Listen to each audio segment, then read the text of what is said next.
नमस्कार जय जगन्नाथ ओ मोनालिसा बेहेरा आपणମାନଙ୍କ सामनारे उपस्थापन करने जाऊे स्वरचित क्षुद्र गल्प जार शीर्षक बंदी विहंग। आशा करुच्ची आपण मैंने यह शुणी बुझी मतामत देवे। बंदी विहंग सहरर चाकचक्य रास्तार एपट सेपट निर्मित आधुनिक शैलीर घरगुड़िक देखिले लगे तास घर परी उपरकू उपर खंजा होई थुआ होइछि, जहाँ आकर्षणीय और लोभनीय मध्य। बेले बेले एपरि लगे सेमाने परस्पर मध्यरे आकाश को छुईबा लगी प्रतियोगिता करुछन्ते। आज मोर कॉलेज डेरी हेबारु मेसरे जल्दी जल्दी छतुआ टिके पी कॉलेज बाहरी पड़िली। एतिकी बेले फोन बाजी उठिला। देखिली माँ फोन करचंती। फोन उठे माँ को धरई देली अभियोगर एक लंबा चिठा। कहीं मु कटक रे पढ़िली एते हैरान होउछि। आम घर पाख कॉलेज रे भी तो स्नातकोत्तर पढ़ी पारि थांती, कहीं एते कष्ट रे रहूछि। निजे रोषे कर, गैस भर, राशन आण, मते जम्मा भल लगुनी। मु एठी रही परिबिनी। माँ बुझेबाकू जाई कहले, तोर एते अभियोग, पिला तो पढ़ेबाकू सुजोग टे पाउनांती। रागी जाई कहले, तुम प्रवचन शुणिबा पई मो पाखरे समय नहीं, फोन रख। सेपटू माँ कौन कहवा बेलू रागिकी फोन काटिदेली। चलिली कॉलेज अभिमुखे लगातार 5टी क्लास करने। घंटारे 4टा बजिलाणी। भावुए केतेबेले क्लास सरिब केजाणी। भोक कथा न कहवा भल। बैग को कांधरे पकाई सीधा सड़क दौड़िली रूम को।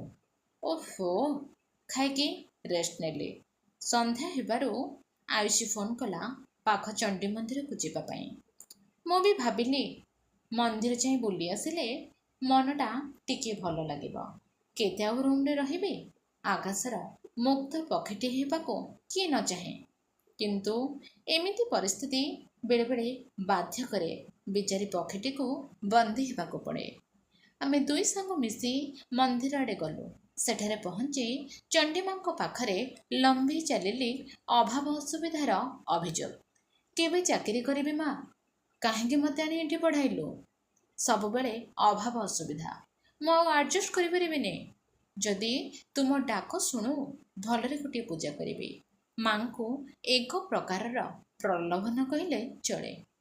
दीप जड़ी मंदिर सामने रखिथिबा चपल को पिंधिबा बेले देखिली गोटे 12-13 वर्षर पुओ हाथ रे चाह कप धरी पुलिस बाबू को देउथाए। आ पुलिस बाबू चाह पीऊ ऑर्डर देले, ए पुओ ने 10 टंका, मो पई सिगरेट गोटे आनिबो आ 5 टंकारे कोन खाइदेबो। पिलाटीर मन भारी खुशी। 5 टका पाई जेपरी स्वर्ग सुख मिलगला।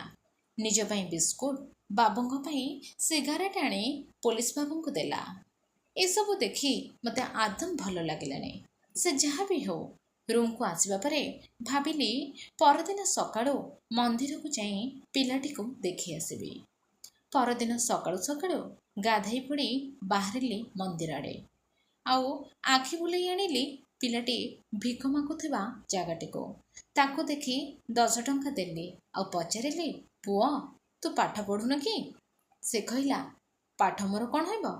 मु सिना पैसा नेले मो माँ आउ सान भौणी खाइबे, पाठरू कौन मिलिब? तथापि मु कहिले, दे तू पाठ पढ़ी चाकरी कले सिना तो माँ आउ भौणी को भलरे रखिबो। से कहला, दीदी आमे गरीब, दी ओड़ी धिमुठा खाइबा को संभाळ नहीं, पढ़ेबी कौन? पिलादिन तो पढ़िलेनी, एबे पढ़ेबा को भी इच्छा नहीं। ता छड़ा पुलिस बाबू कहते मते गोटे दुकान रे रखिदेबे, मते मासको 1000 टंका मिलिब, मोर आउ पाठ पढ़ा कौन हब? किछि न कही सीधा रूम को चली आसिली। भाविली से पुलिस बाबू चाहिए कौन से पुओटीर पाठ पढ़ाइबा व्यवस्था करि पारि न थांते। जो बयसरे हाथ रे पेन धरिबा कथा से चाह कप धरी बुलिब।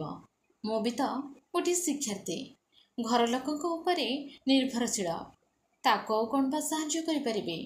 मो माँ को कथार सत्यता बुझीपारे। पाखरे एते सुजोग थाई मध्य खाइबा ठारू पढ़िबा जाए लंबा अभियोग करे। जेमिति एका मु बंदी, କିନ୍ତୁ ସେ ପିଲା ମୋଠୁ ବଡ଼ ଦାୟିତ୍ୱ ମୁଣ୍ଡାଇଛି। ପରିବାରର ଦାୟିତ୍ୱ। ଖେଳିବା ବୁଲିବା ବୟସରେ କାମ କରୁଛି। ଆଉ ମୁକ୍ତ ଆକାଶ ବି ତା ପାଇଁ ସ୍ୱପ୍ନ।